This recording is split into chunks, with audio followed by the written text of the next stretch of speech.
এই লোক তীর ধনুকের প্র্যাকটিস করে একদম পারফেক্ট নিশানায়।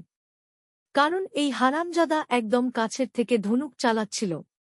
এই ব্যক্তিও একদম পারফেক্টভাবে বল মারছিল এবং এক গুঁতোতেই সকল বলগুলো একসাথে চলছিল, কারণ বলগুলো সব ফেভিকল দিয়ে জোড়া লাগানো ছিল। এই দুইজন লোক টেবিল টেনিস খেছিল, কিন্তু দর্শক সবাই প্রচণ্ড আলসে ছিল। তারা শুধুমাত্র তাদের চোখের মনি নাড়াচ্ছিল। এটা বহুত বড় বরফের পাহাড়, এখানে স্কেটিং করা লোকজনের পা থরথর করে কাঁপত। স্কেটিং শুরু করার সাথে সাথেই লোকটি নিচে নেমে আসে, কারণ পাহাড়টা একটা পেইন্ট করা ছবি ছিল। কয়েকজন লোক পাল্লায় দৌড়াচ্ছিল, কিন্তু সবাই একসাথে দৌড়াচ্ছিল, কারণ সবাই একই ভিটামিন খেয়ে দৌড়াচ্ছিল। এই মেয়েগুলো সাঁতার প্রতিযোগিতা করে, কিন্তু একটা জলপরি পাল্লা জিতে যায়। পুরুষ মানুষের সাঁতার পাল্লায় এই লোক হাঁটু পানিতে সাঁতার কাটা শুরু করে। সব লোক গ্রাম ছেড়ে পালানো শুরু করে, কারণ গ্রামে বহুত বড় মরক আসতে চলেছে।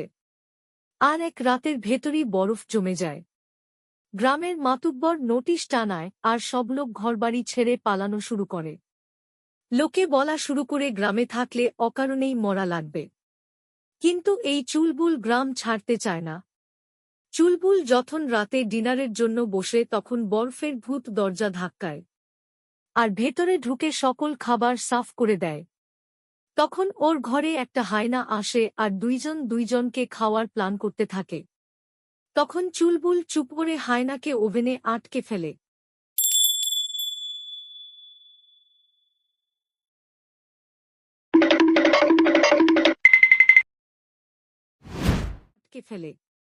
শক্তিমানের পুতাছাবাল মরুর বুক চিরে চলন্ত অবস্থায় বিড়ি বানিয়ে তা বিজলি দিয়ে ধরিয়ে টানতে থাকে।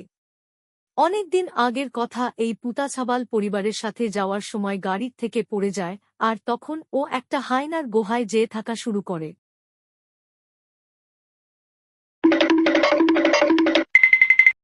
হারামখোর খিদে লাগলে হায়নার দুধ খায়। ক্যাকটাস গাছের আলের উপর শুয়ে পিঠ চুলকায়। পশুপাখিদের সাথে খেলা করে, আর হরিণকে দৌড়ে হারিয়ে দেয়।